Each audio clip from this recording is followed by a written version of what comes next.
What's up guys? In this tutorial, I will show you how to fix iOS 26 update problems on your iPhone. First of all, the most common problem is that your iPhone is simply not compatible with the new iOS 26 version. I will leave a link in the video description where you can see if your device is compatible.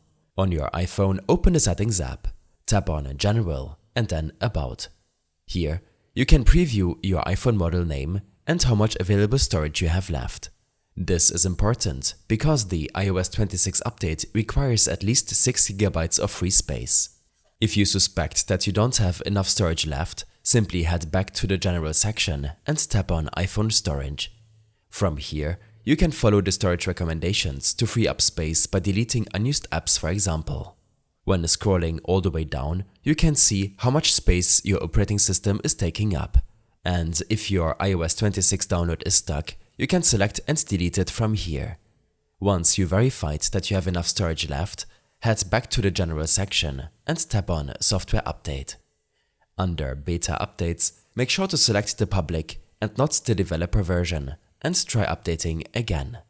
When requesting the update, you should make sure that your iPhone is either charging or has at least 50% battery charge left. Lastly, it's recommended that you're connected to a Wi-Fi network when downloading iOS 26. Toggle Wi-Fi off and on again.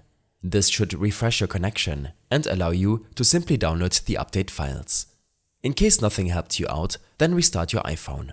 Swipe down from the top right of your screen and tap and hold the Turn Off icon on the top right. I hope this helped you out. Leave a comment if you have any questions and see you in the next one.